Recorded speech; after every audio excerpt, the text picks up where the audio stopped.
Hey everybody, it's been a while since I talked to y'all last, but I just wanted to show you what's been going on with my sweet potatoes.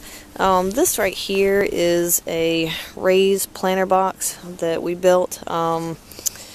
If you can kind of see where it ends, where the vines from the sweet potatoes have been growing out and growing everywhere else, but the box is about yay long, and let's see, it's about that wide, so to speak. And again, you can't really see it too well because of all the vines that are growing over the top, but I've kind of cleared a little corner out and cleared a spot so you can kind of see what's going on. But I wanted to mention this box, the wood that I got from it. It was just found, it was recycled materials.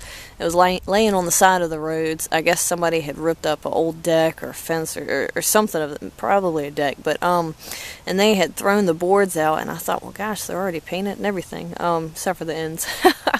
But anyway, so we took the boards and we cut them down and we made these boxes out of it. Didn't cost us anything. And then I lined the bottom of it with this landscaping fabric.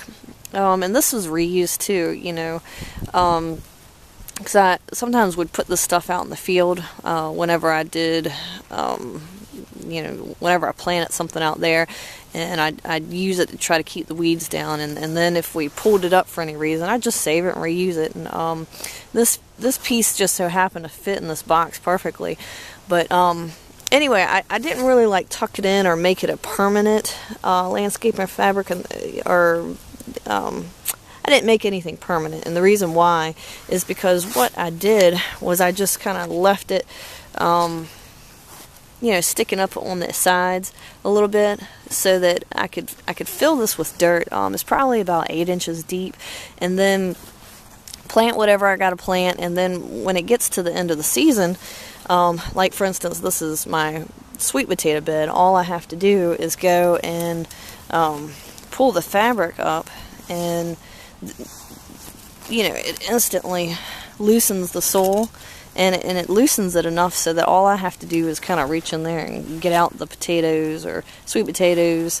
I've also grown beets in it, onions, you know, whatever the case. But it's real easy, and you just keep pulling, and you go down, and then, you know, everything's clean. Oh, there's been a mole in here. But anyway, everything's real easy from that point, and I've got to keep pulling all these vines back and dig the rest of the sweet potatoes out that I've got in here.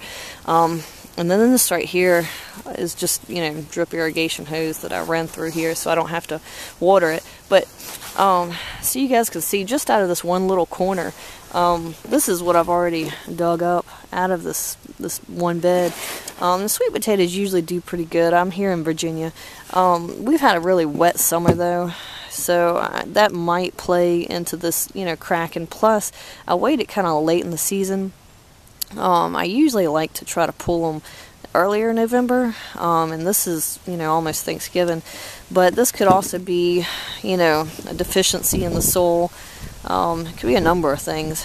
I hadn't quite figured it out, but I plan on doing some research, and, you know, maybe next year we'll have a better crop. But these are still very much edible. They're not going to win no show or anything like that, but you can still eat them. You just got to clean them up a bit and whatnot. And again, you know, this is just from this one little corner, and I still got the rest of the box to go, and I hadn't even dug through all the dirt in this one corner. But this is my one method. You can also use like pots. I know a lot of people grow different types of potatoes, not just sweet potatoes, in pots, and they're pretty easy. You know, just take the pot once it's ready and dump it out.